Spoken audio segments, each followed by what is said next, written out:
Halo Tribuners, kali ini kita akan berbincang dengan Ketua Forum Warga Kota Jakarta, Bang Azaz Tigor Nainggolan, terkait tentang evaluasi pembatasan sosial berskala besar di wilayah DKI Jakarta dan juga beberapa isu lain terkait pandemi COVID-19 di ibu kota. Selamat siang Bang Tigor. Selamat siang Mas Gilang. Kabar gimana Bang? Baik, sehat. Ya, sehat juga Baik, ya. Sehat, Alhamdulillah. Nah, itu benar, Bang Tigor ini Ketua Fakta Jakarta ini salah satu orang yang sangat vokal ya. Bisa dikatakan selalu mengkritisi kebijakan pemerintah, terutama Pemprov DKI Jakarta. Bang Tigor, saya ingin menanyakan tentang PSBB yang pertama. Kita ketahui PSBB periode pertama di Jakarta dari tanggal 10 April sampai 23 April hari ini, kemudian Gubernur DKI Jakarta Anies Baswedan sudah memutuskan untuk memperpanjang selama 28 hari. Mungkin tanggapannya Bang Tigor, selama periode PSBB pertama di Jakarta, seperti apa? Iya, terima kasih. Jadi kalau kita lihat ya, saya lihat sendiri pelaksanaan PSBB atau pembatasan sosial berskala besar di Jakarta itu tidak berjalan sebagaimana mestinya sebagai sebuah kebijakan untuk mengendalikan pergerakan masyarakat sehingga bisa memutus mata rantai penyebaran COVID-19. Kenapa saya katakan demikian? Karena kalau kita lihat di kampung-kampung di Jakarta, ya tetap aja masyarakatnya keluar berkerumun di kampung-kampung, ya terus ngobrol-ngobrol di kampung. Nah, kenapa demikian? Karena memang kurang sosialisasi, ya dari aparat Pemprov DKI Jakarta. Lalu juga kurang pengawasan. Yang ketiga, rupanya nggak dipersiapkan dengan baik pengorganisasian pelaksanaan PSBB ini sampai ke masyarakat di kampung-kampung. Kenapa saya bilang kurang pengorganisasian? Karena masyarakatnya santai aja, ya seolah-olah ini nggak terjadi apa-apa begitu. Yang keempat juga kurang memahami kondisi warga Jakarta itu sendiri, Pemprovnya. Kenapa?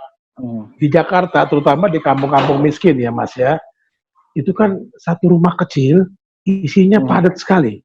Bahkan ada satu rumah yang ukurannya cuma 30-40 meter persegi gitu ya, terus ada 2 lantai, itu isinya 2 keluarga.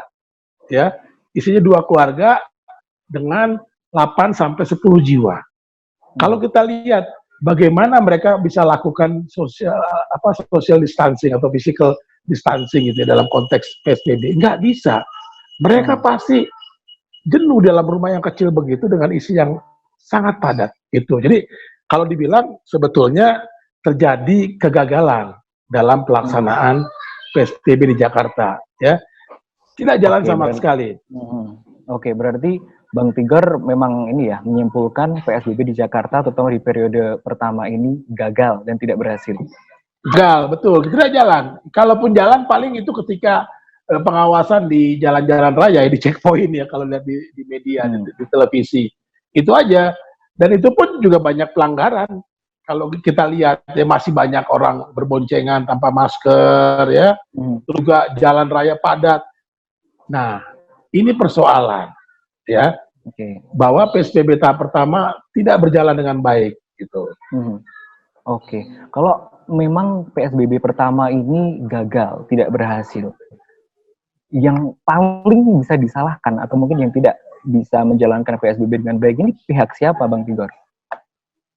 Ya, kan yang meminta izin untuk PSBB kan Pemprov DKI Jakarta.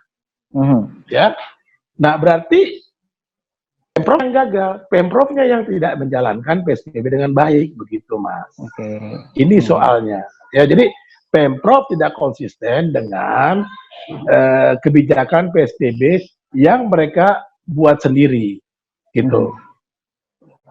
Oke, kalau misalkan evaluasi Bang Tigor, kita anggap periode pertama gagal, tapi evaluasi ke depan 28 hari diperpanjang, kira-kira apa yang harus dilakukan Pemprov DKI Jakarta agar PSBB ini bisa berjalan lebih efektif, Bang?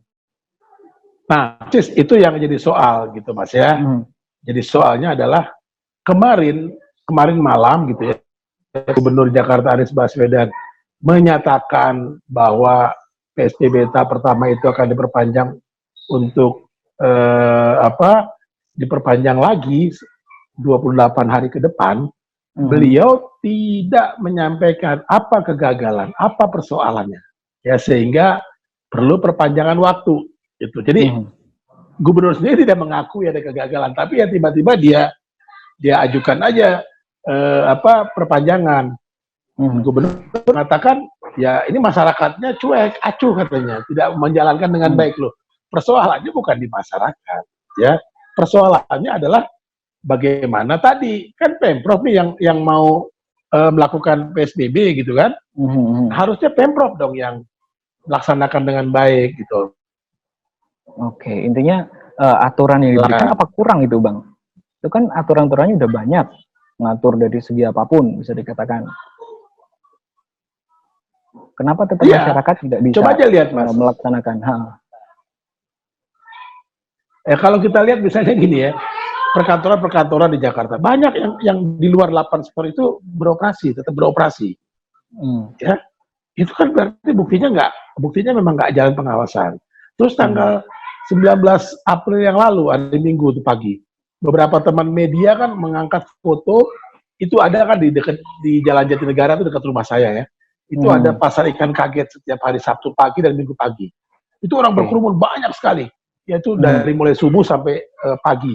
Nah, ini artinya juga kurang pengawasan, kurang penegakan gitu loh. Jadi kuncinya sebetulnya kan pelaksanaan PSBB ini kunci pertama ada di Pemprov, ada di Pemda. Bagaimana mereka menjalankan. Ya, tadi saya bilang 3 langkah tadi, sampai mengorganisir masyarakat sehingga dia sadar bahwa ini persoalan bersama dan harus menjalankannya dengan baik. Oke, harus menjadi kesadaran bersama baik dari pihak Pemprov dan juga masyarakat Jakarta ya, Bang. Masyarakat. Terus ini, Bang, evaluasi yang mungkin bisa diterapkan atau hal-hal apa sih sepertinya yang bisa dikerjakan oleh pemerintah Provinsi DKI Jakarta maupun masyarakat di periode kedua PSBB? Ya, pertama tadi ada persoalan tadi ya, 3-4 persoalan. Nah, kuncinya ada di bagaimana Pemprov ya melakukan sosialisasi dan komunikasi serta pengorganisasian kepada masyarakat, ya, membangun penguatan di tingkat komunitas. Itu yang penting gitu loh, yang harus dilakukan. Jadi masyarakatnya bisa istilahnya bergerak bersama-sama. Dibangun kesadarannya supaya mereka sadar bersama-sama. Ini dulu yang harus dibangun, disiapkan betul. Kan mereka punya struktur sampai ke bawah, sampai kelurahan. Nah, kelurahan-kelurahan ini harusnya mengorganisir komunitas-komunitas RT, RW, supaya di komunitas itu punya sistem, punya mekanisme bagaimana menghadapi ataupun melawan pandemi COVID-19. Dan juga bagaimana mereka membangun penguatan, ya, kalau mereka terdampak, apa yang harus mereka lakukan. Nah, pengorganisasian ini yang pertama juga harus dilakukan. Itu satu. Kedua, pendataan.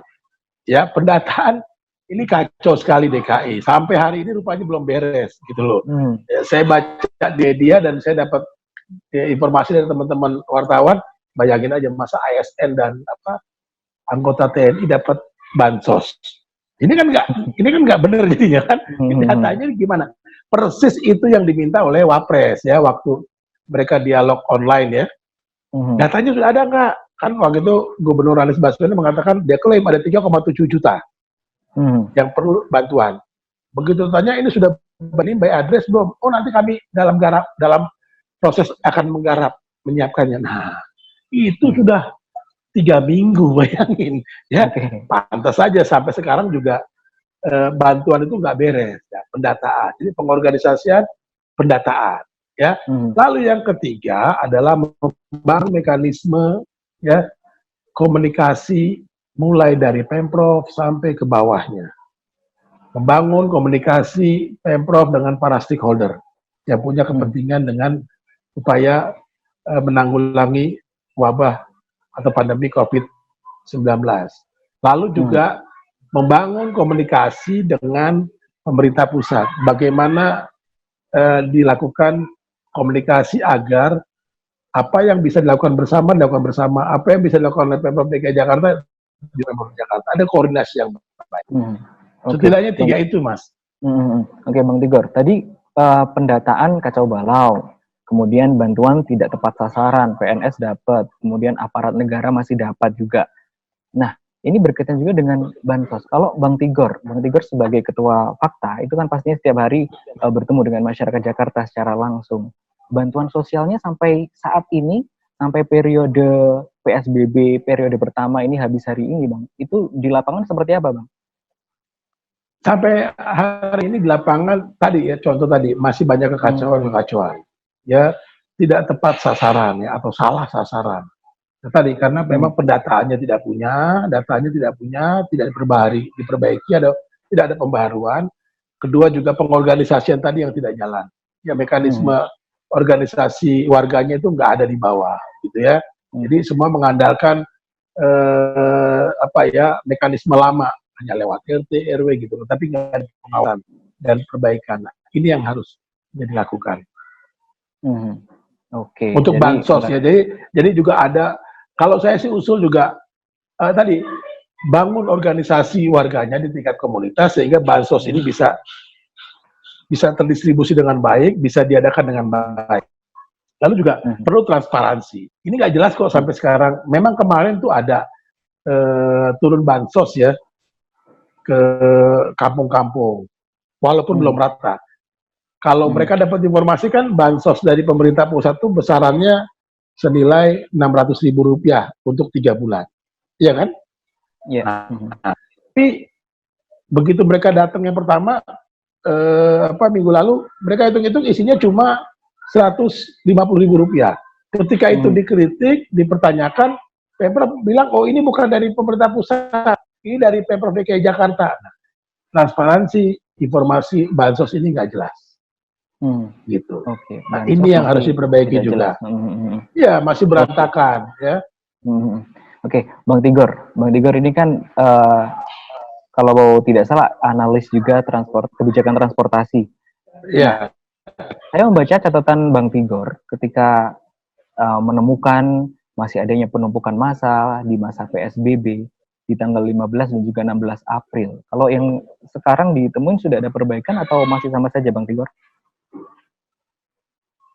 Ya, kalau kita lihat sudah mulai ada pengurangan ya, karena sekarang ini kan gini, dari pihak pengelola kereta listrik atau KRL Jabodetabek itu sendiri ya, PT KCI, dia sudah memperbaiki, menambah layanan, terutama pada jam-jam sibuk. Itu pertama. Kedua, terakhir-terakhir ini baru mulai ada penegasan pengawasan, tapi itu pun belum jalan sepenuhnya ya, perkantoran di Jakarta. Penumpukan penumpang kan karena tujuannya para penumpang itu kan naik komuter lain atau kereta listrik KRL itu kan mau ke Jakarta. Dari Kota Bogor, dari Depok, dari Bekasi, dari Tangerang seperti itu kan. Ngapain mereka ke Jakarta? Pada masa seperti ini ya, mereka harus kerja. Rupanya banyak kantor-kantor yang masih beroperasi, yang seharusnya tutup gitu loh, dan mewajibkan para pekerjanya tetap masuk. Ya pekerja kan nggak mungkin lawan kan, kalau nggak mereka di PHK. Nah, barulah ketika rame itu persoalan, tapi juga dikritik habis-habisan oleh teman-teman media dan teman-teman pengamat. Kita bilang jangan lagi bikin, saya bilang ini jangan lagi bikin efek kejut yang kedua gitu loh, seperti yang terdahulu kan. Ketika Transjakarta tiba-tiba dikurangi sampai 80%. Nah, akhirnya juga PT KCI pengelola KRL menambah layanan pada jam-jam sibuk ya, dari pagi dan sore, waktu berangkat ke Jakarta dan pulang dari Jakarta. Nah, kedua tadi akhirnya memang beberapa kantor itu juga akhirnya takut juga karena mulai istilahnya mulai dibuka persoalannya, isunya. Nah, kantor-kantor yang seharusnya tutup akhirnya tutup juga ya, atau mengurangi jam kerjanya.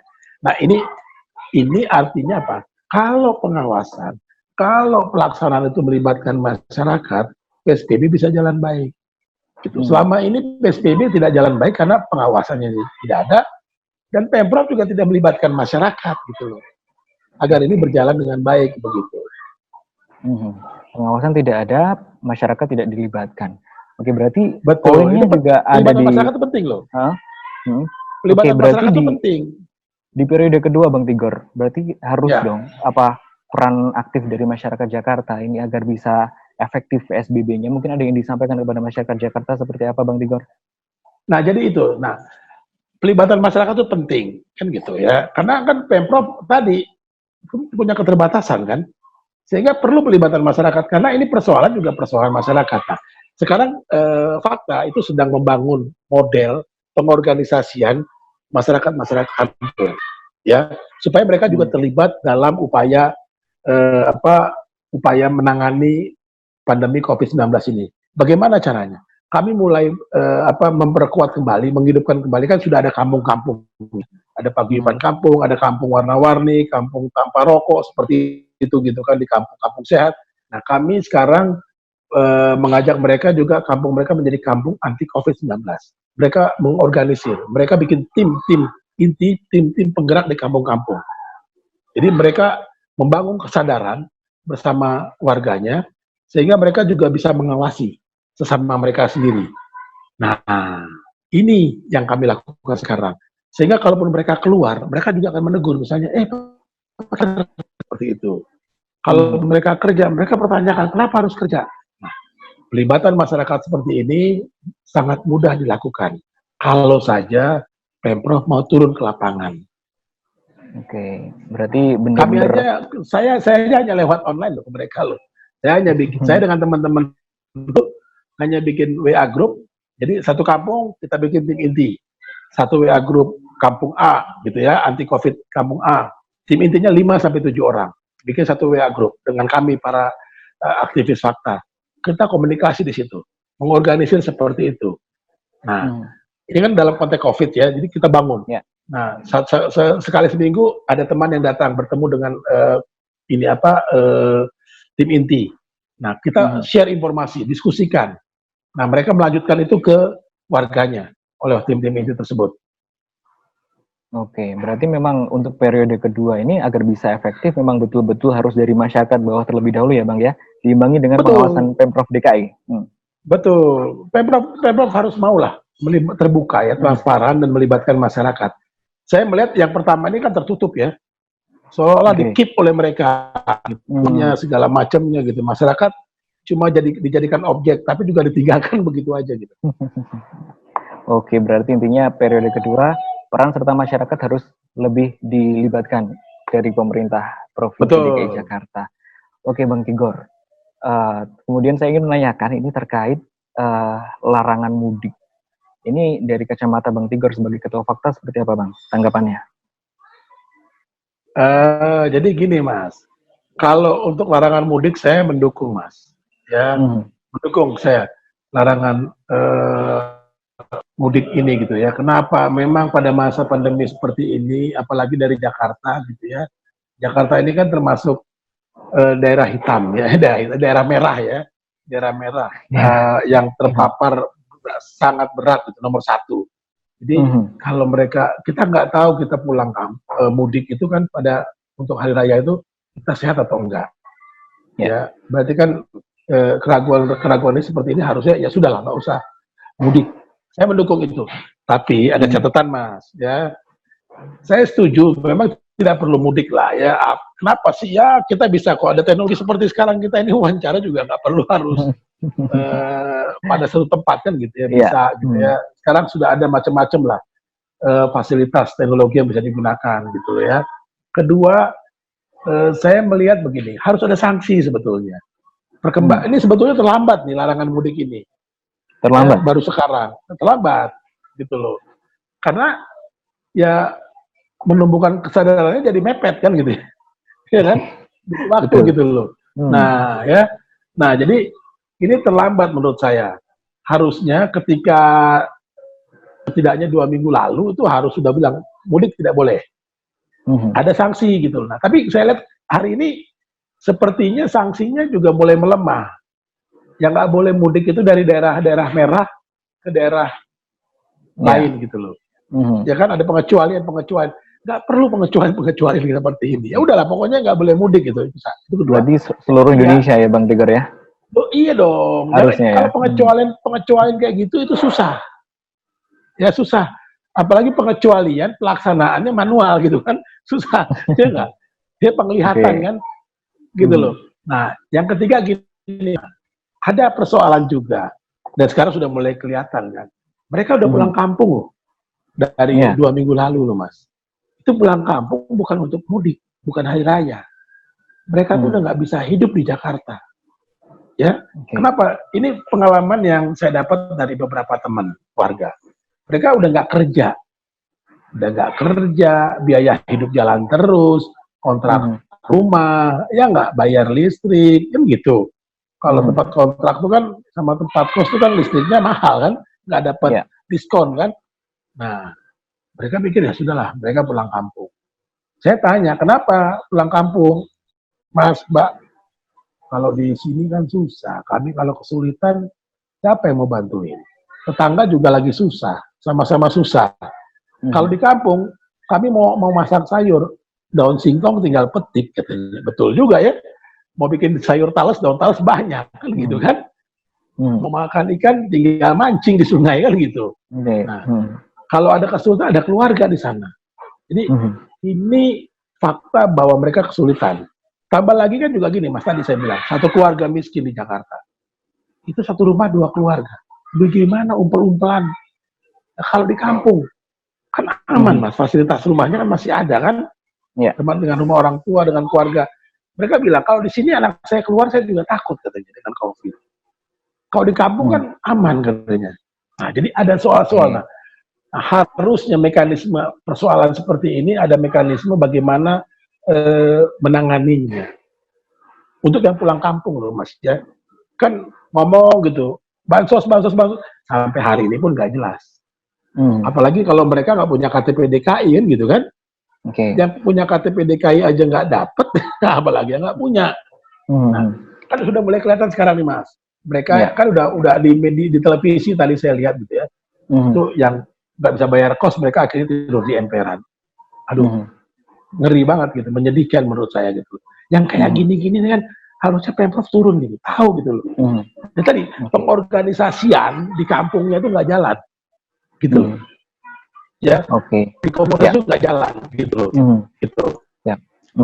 Ya, Bang Tigor, berarti kalau bisa disimpulkan ketika PSBB tidak berjalan dengan sesuai rencana pemerintah, kemudian juga larangan mudik juga masih banyak dilanggar, itu satu-satunya alasan karena memang di Jakarta sendiri belum terjamin ya Bang ya, tentang bantuan sosialnya ya? Ya, artinya bantuan sosial kan juga sampai hari ini kan belum clear, belum jelas kan.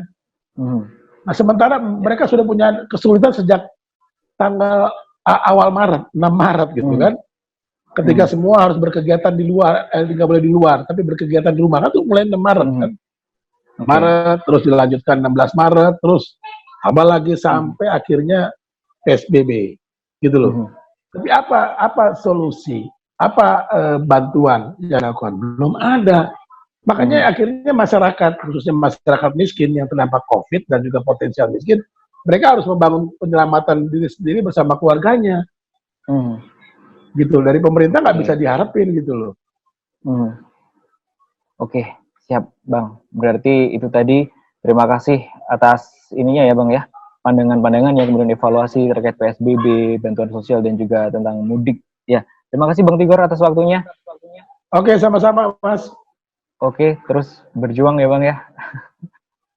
Sama-sama, terima kasih atas kerjasamanya. Ya. Siap, terima kasih. Selamat siang, Bang Tigor. Selamat siang. Yo, Mas Gilang. Ya. Ditunggu kabarnya ya. Ya, terima kasih Bang Tigor. Ya, itu tadi sama-sama. Ya, itu tadi perbincangan bersama Ketua Forum Warga Kota Jakarta, Fakta, Bang Azaz Tigor Nainggolan terkait beberapa isu di ibu kota terkait larangan mudik, kemudian PSBB periode pertama dan juga periode kedua yang akan dimulai besok, dan juga tentang jaring pengaman sosial atau bantuan sosial dari pemerintah. Terima kasih, sampai jumpa. Terima kasih sudah nonton, jangan lupa like, subscribe, dan share ya.